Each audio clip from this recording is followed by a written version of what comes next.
বন্ধুরা, প্রতিজ্ঞা সিরিয়ালের আজকের রিভিউ। ইন্দ্র ছুটিকে জামা কাপড় দিয়ে জানালা দিয়ে পালাতে যাচ্ছে, তখনই ঘরে অভি এসেছে। ইন্দ্র বলছে ঠাম্মির ভয়ে জানালা দিয়ে এসেছি। অভি বলছে ঠিক আছে এবার তাহলে তুই দরজা দিয়েই যা, কারণ ঠাম্মির ঘরে সবাই এখন বৈঠক করছে, কেউ দেখতে পাবে না তোকে। ইন্দ্র তারপর অভিকে আই লাভ ইউ বলে সেখান থেকে চলে যায়। কিন্তু ছুটি অভির কাছে জিজ্ঞাসা করছে যে সবাই আপনাদের পরিবারের কে সবাইকে দেখে এরকম ভয়ে জুজু হয়ে যায় কেন। ঝুমকি এদিকে বাড়িতে পৌঁছে রাগারাগি করে সমস্ত জিনিসপত্র ভেঙে ফেলছে আর বলছে যে আমার পথের কাটা হয়ে গেল ছুটি, অভি আমাকে ছেড়ে ছুটিকে বিয়ে করলো। তখনই রাগের বশে একটা জিনিস ভাঙতে চাইছে আর বলছে যে এটা অনেক দামি জিনিস, ভাঙবো না। বলা যায় না জ্যোতির্ময় দাশগুপ্ত এটার জন্য আমার কাছে দাম চাইলো। ঝুমকি তারপর সমস্ত দামি দামি জিনিস ব্যাগে গুছিয়ে সেখান থেকে পালানোর চেষ্টা করছে, কিন্তু তার ছোটবেলার প্রতিচ্ছবি তাকে বোঝানোর চেষ্টা করছে যে তুই ছোটবেলায় ছুটির কাছ থেকে অনেক কিছু ছিনিয়ে নিয়েছিস, যে তুই অভিকে ছিনিয়ে নে। অভি এদিকে ছুটিকে বলে যে একটা ডায়েরি নিয়ে বসতে, কিন্তু ছুটি বলছে আমার কাছে তো কোনো ডায়েরি নেই।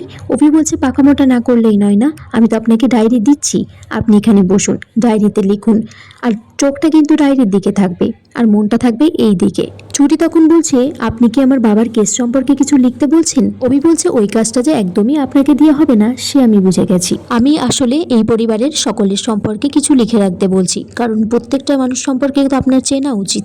ছুটি তখন বলছে কি হবে লিখে রেখে, কেউ তো আমার সাথে আর কথা বলবে না, আর খুব জোর আমি এই বাড়িতে 1 বছর থাকবো।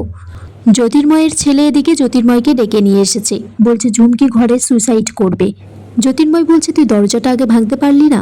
তখন দরজা খুলে দেখে ছুটি ঝুমকি নিচে বসে কান্নাকাটি করছে। হিরণময় এসেছে, বলছে মারে তোকে আর আমি হারাতে পারবো না। ঝুমকিও হিরণময় দাশগুপ্তকে জড়িয়ে ধরেছে, নাটক করে কান্নাকাটি করছে, আর বাবা বলছে বাবা তোমাকেও আমি হারাতে চাই না। আর মনে মনে বলছে এইভাবেই হিরণময় দাশগুপ্তকে হাতে রাখতে হবে, কান্নাকাটি করলে অভিকে নিজে থেকেই আমার কাছে এনে দেবে।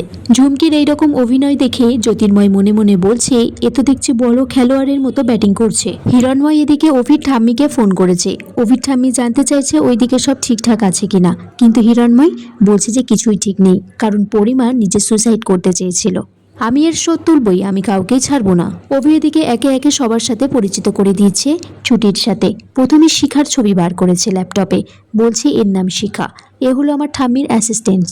এই বাড়ির সকলের ভালো মন্দ চাওয়া পাওয়া সব ও খেয়াল রাখে, ওর নজরদারিতে রাখে। অভি তারপর রেহানের ছবি বার করেছে, বলছে এ খুব মিষ্টি ছেলে, আমার ভাই রেহান।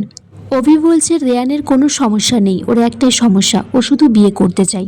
আমরা তো মাঝে মাঝে ইয়ার্কি মেরে বলি যে ও ছোটবেলায় বাবা মা ডাকার আগে বউ বলে ডেকেছিল। তারপর অভির দিদি ঈশার ছবি দেখাচ্ছে আর বলছে যে আমাদের ভাই বোনদের মধ্যেও সব থেকে বড়। প্রথম আলাপে ওকে খারাপ মনে হলেও আস্তে আস্তে বুঝতে পারবেন যে ও ভালো।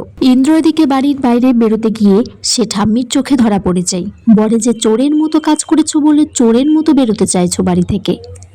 ইন্দ্র ঠামিকে বলছে যে তুমিই বলেছিলে যে ছোটবেলায় অভির আমার সমস্ত মনের কথা বলে, তাই ওকে আমি এবার সাহায্য করেছি। অভি এদিকে ছুটি থেকে ডায়েরিটা নিয়ে দেখতে চাইছে সে কি কি নোট ডাউন করেছে, কিন্তু ছুটি কিছুতেই দিতে চাইছে না। তারা দুজন মিলে ডায়েরিটা নিয়ে টানা হাসরা করতে করতে অভি ছুটিকে জড়িয়ে ধরে। অভি তারপর তার ঠাম্মির আর মায়ের ছবি দেখায়, বলে যে এই বাড়িতে ঠাম্মি সব থেকে যাকে বেশি ভালোবাসে সে হলো আমার মা, আর আমার মাও সব থেকে বেশি আমার ঠাম্মিকে ভালোবাসে।